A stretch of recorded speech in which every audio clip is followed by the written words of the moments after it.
Just a piece while I snip it off, Kitty. Why did you buy the bonnet, Lydia, if you don't think it pretty? I thought I might as well buy it as not. I shall pull it to pieces and see if I can make it up any better. There were 2 or 3 much uglier in the shop. One of my most sensible extracts says that beauty is often in the eye of the beholder. I consider it a thought worth pondering. When Lydia and I prefer pondering to enjoying ourselves, Mary, we might think about it. I think it'll be very tolerable when I trim it with some prettier colored satin. I think you just wanted another bandbox. Well, what if I did? My dear Mr. Bennet, have you heard the news? Netherfield Park is let at last. Is it? Mrs. Long has just been here and told me all about it. Don't you want to know who has taken it? You want to tell me, and I have no objection to hearing it. A young man of great fortune from the north of England. What's his name? Bingley. Is he married or single? Single, my dear, to be sure. A single man of large fortune. 4,000 or 5,000 a year. What a fine thing for our girls. Kitty and I have already heard your news from Aunt Phillips at Meryton. A man must wear a uniform, or we cannot see him at all. I remember a time when I liked a red coat myself. At heart, you still do, my dear. If a smart young colonel with 5,000 or 6,000 a year should want one of my girls, I shall not say nay to him. Lydia considers Mr. Wickham the most elegant of the officers at Meryton, though I doubt if he is a private fortune. Do you think I'd ask him about a thing like that? Anyway, he has his eye on my sister Elizabeth. Are you going to finish that upstairs? Yes, bring the satin with you. Mary, my dear, what I have to discuss with your father will be of more interest to your elder sisters. And I shall retire to my room for a little further study. Now, my dear, how does Mr. Bingley's fortune concern Jane and Elizabeth? How can you be so tiresome, Mr. Bennet? You know that I am thinking of his marrying one of them. But, Mamma, we have not even met the gentleman. It is very likely he will fall in love with one of you. Is that his reason for settling here? You must visit him at once. You and the girls may go. You are as handsome as any of them, and Mr. Bingley might like you best of the party. My dear, you flatter me. I certainly have had my share of beauty, but I do not pretend to be extraordinary now that I have 5 grown-up daughters. What a fine walk I've had. Jane, you should have come with me. She had her needlework to finish. Elizabeth, Mamma has just been telling us that Netherfield is let. So Charlotte told me this morning. And you did not confide in your own mother. Sir William Lucas and Lady Lucas have already called on Mr. Bingley. Charlotte says he has very pleasing manners. Do you hear that, Mr. Bennet? Please consider your daughters. It will be impossible for us to visit him if you do not. I dare say Mr. Bingley would be glad to see you. I'll send a few lines by you to assure him of my hearty consent to his marrying whichever he chooses of my daughters. Now, Papa, will you come with me to my room, Jane? Mamma may feel she can talk more freely in her absence. Order tea served in a few minutes, Lizzie. Yes, Mamma. Mr. Bennet, I insist upon you calling upon Mr. Bingley. Only think of what an establishment it will be for one of your daughters. Then I must put in a good word for my little Lizzie. You will do no such thing. Lizzie is not a bit better than the others, and I know she's not half so handsome as Jane, nor half so good-humored as Lydia. No? But you are always giving her the preference. Am I? You take delight in vexing me. You have no consideration for my poor nerves. You mistake me, my dear. I have high respect for your nerves. They are my old friends. I've heard you mention them with consideration these past 20 years. You don't know what I suffer. But you will get over it, and live to see many young men of 4,000 a year come into the neighborhood. I hope to be undisturbed in the library. Lady Lucas is Charlotte Lucas, madam. Show her in, Hill. Yes, madam. Then tell Miss Elizabeth and Miss Jane that we have guests. Yes, madam.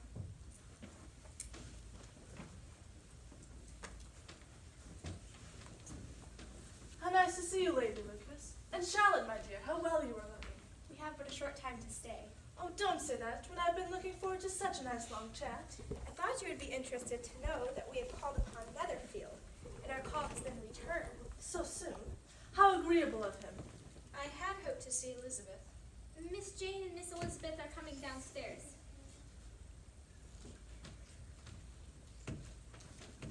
Good day, Lady Lucas. Charlotte, I'm glad you came over.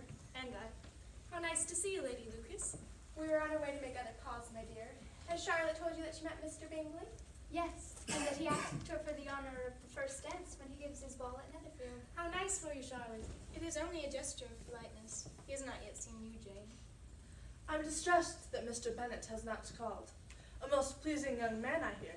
Very agreeable. His sister, Miss Bingley, who is to keep house for him, a very fine lady, used to London society. It will be pleasant to have her in the neighborhood. He has a friend visiting him too, a Mr. Darcy. Oh, another young man. Reported to have an income of £10,000 a year. 10,000 pounds? I thought him handsome, but with proud and disagreeable manners. Why doesn't Mr. Bennet call? Do not distress yourself, Mamma.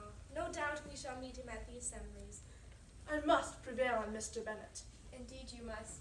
Come, Charlotte, we must be on our way. Perhaps we can have another one of our walks tomorrow morning. We shall be looking forward to it. It's been a delightful chat. Good afternoon, ladies. Dear me, I am so distressed by your father's conduct. Charlotte Lucas may have a husband before any of you. Charlotte is our very good friend, and we wish her well.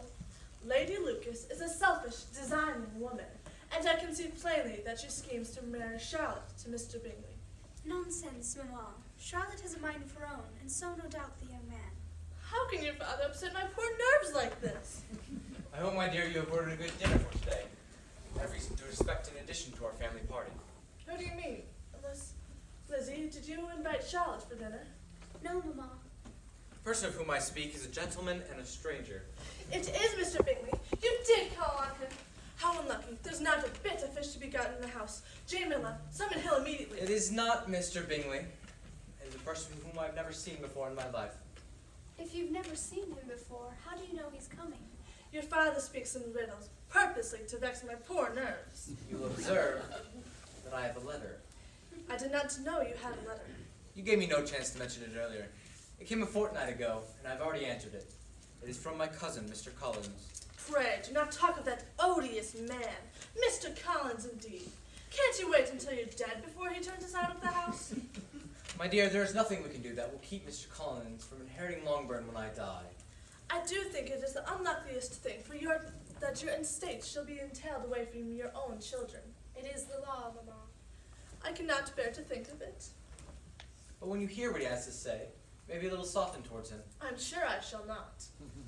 For one thing, he says he has received his ordination, Oh, a clergyman. and has been appointed to a rectory of the patronage of Lady Catherine de Bourgh. Whoever she may be. At any rate, he is coming here today for a fortnight's visit. Am I supposed to make him feel welcome? Judge for yourself by this line. I cannot be otherwise than concerned at being the means of injuring your amiable daughters, I'm glad he realizes it. and beg leave apologize for it, as well as to assure you of my readiness to make them every possible amends. If he is disposed to make amends, I shall not be the one to discourage him. I am impatient to see him. And I'm impatient to see Mr. Bingley.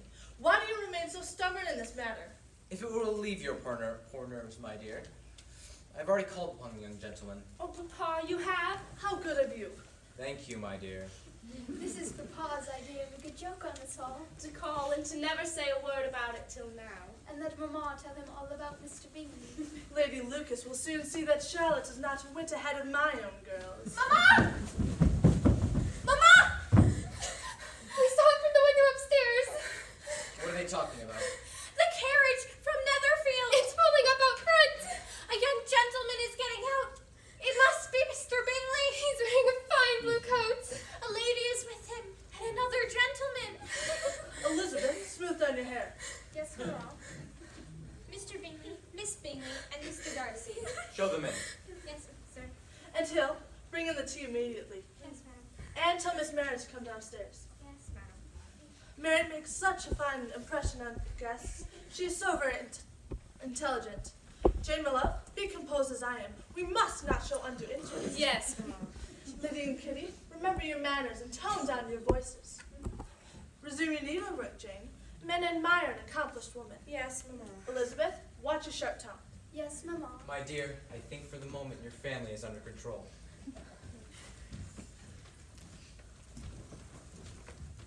Good afternoon. may I present my wife and my daughters, Miss Jane, Miss Elizabeth, Miss Catherine, and Miss Lydia. It is a great pleasure. Let me introduce my sister, Miss Bingley, who has desired to make your acquaintance. How delighted I am, my dear Miss Bingley. And my friend, Mr. Darcy. Pray, be seated. We shall have tea in a moment.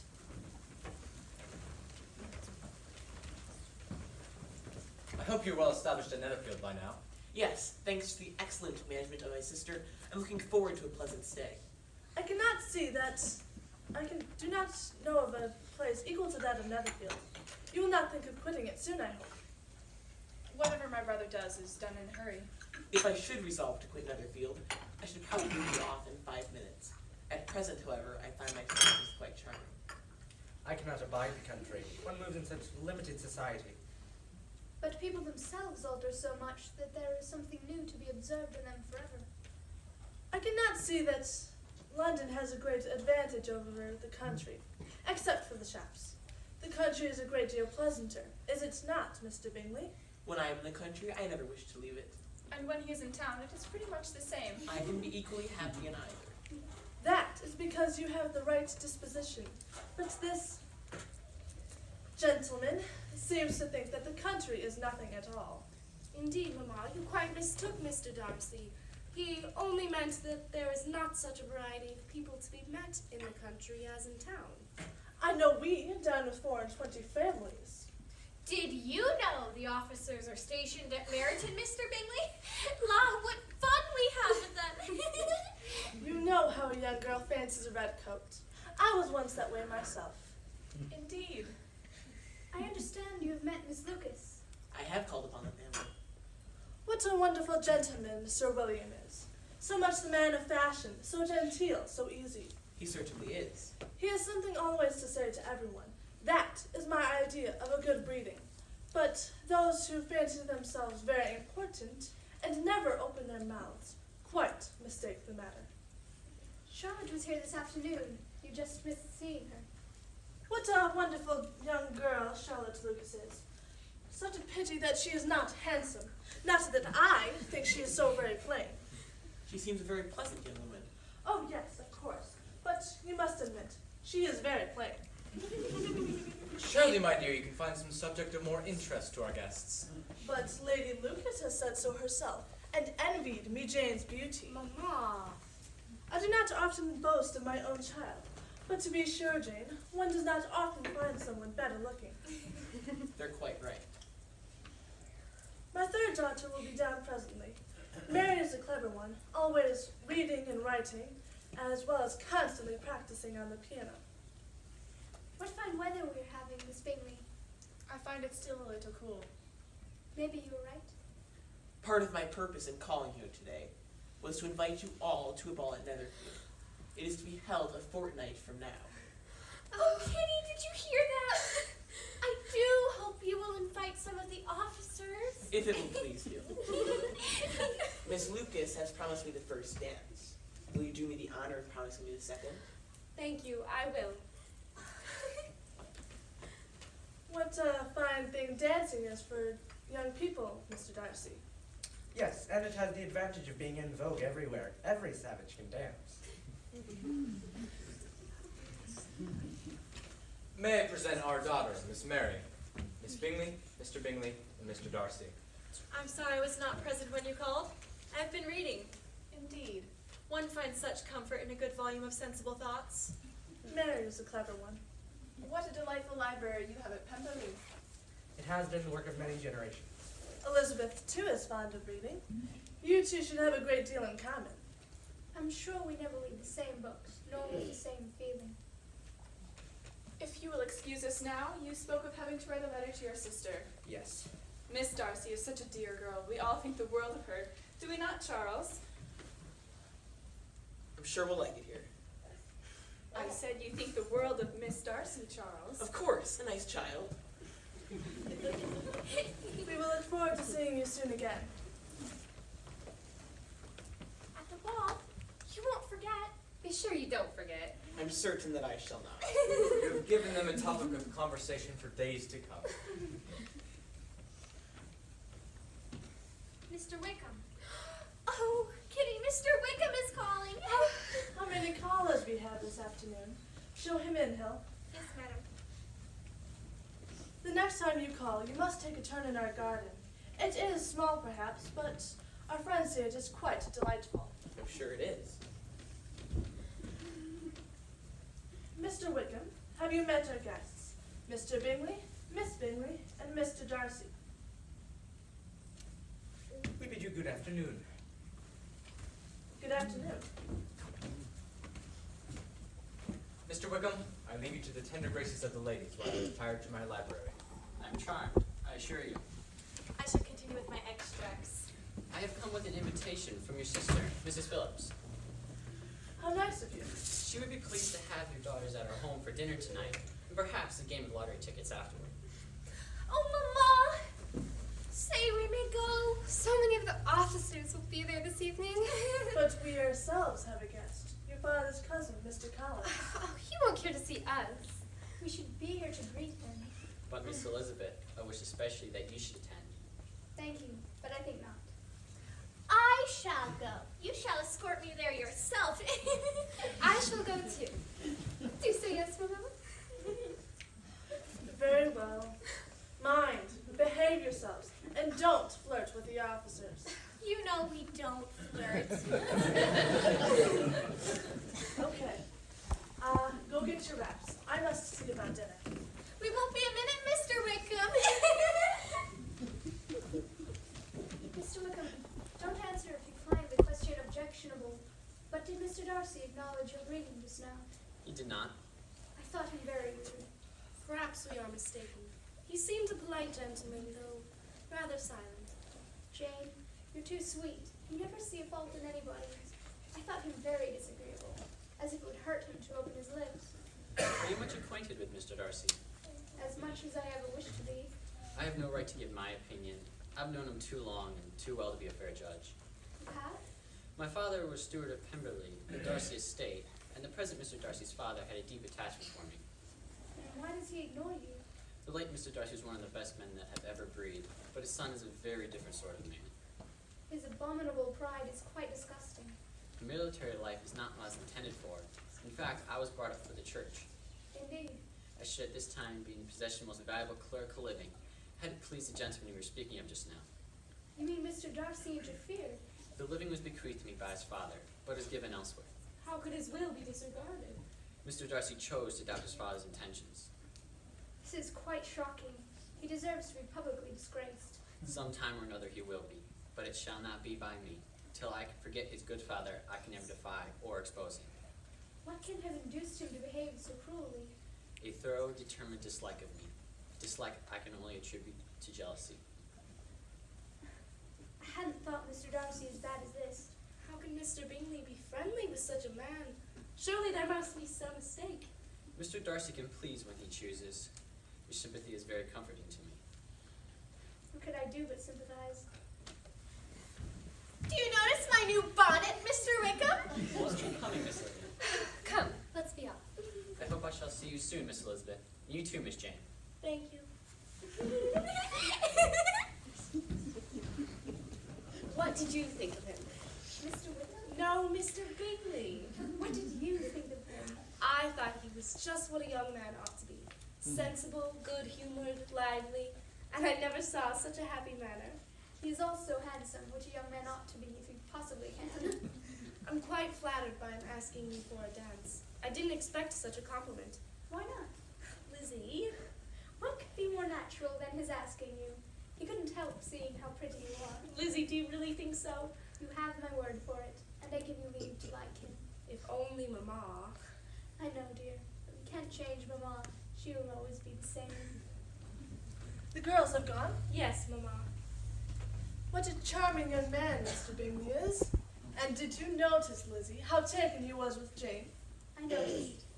That proud Mr. Darcy paid little attention to you. But no matter how large his fortune, it is no ill luck to be disliked by him. I agree. He is a disagreeable and horrid man. I quite detest him. Mr. William Collins, madam. So soon? Elizabeth, go fetch your father. Show him in. Yes, madam. I only hope my nerves will survive his visit.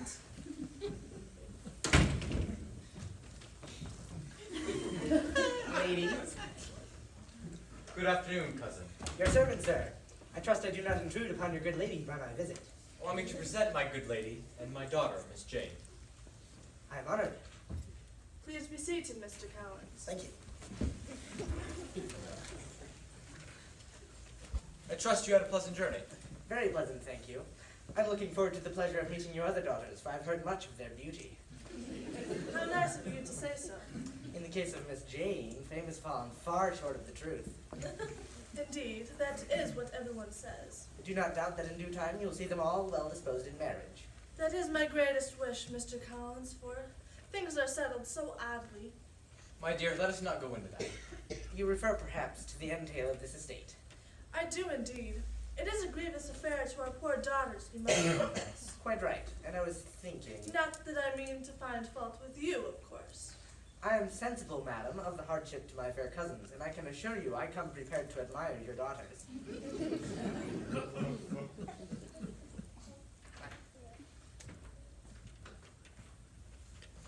Our cousin, Mr. Collins. This is my second daughter, Miss Elizabeth. I'm delighted to make your acquaintance. Thank you. Mamma, shall Jane and I oblige you by making sure Mr. Collins' room is in readiness? I wish you would, my dear.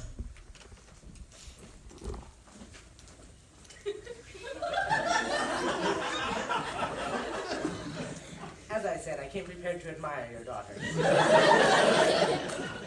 My patroness, Lady Catherine de Bourgh, has condescended to advise me that a young clergyman such as myself needs a wife. Mr. Collins. And it is my wish that a mistress from my home may be found here at Longbourn. So this is what you meant by making amends. It is, my dear sir. What a compliment to our girls, Mr. Bennet. As to my younger daughters, I cannot take it upon me to say, but I do not know of any prepossession. And as for Miss Jane, I feel an incumbent upon me to say that Jane is likely to soon be engaged. I see. In point of seniority, Elizabeth is next. She is quite unattached. A charming young lady indeed. I am cautious of seeming forward and precipitate. At present, I will say no more, but perhaps when we are better acquainted. My dear Mr. Collins. Since I am assured that my welcome is cordial, I shall instruct your maid to bring in my bags. Did you hear what he said, Mr. Bennet? He wants to marry one of our girls. I still have my hearing. Since Mr. Bingley is so taken with Jane, Elizabeth will be the perfect choice for Mr. Collins. Madam, you're as silly as your daughters. I am surprised that you find your own children silly, for all of them are quite clever. You must excuse me if I differ with the three youngest. You mustn't expect them to have the sense of their mother. Heaven forbid.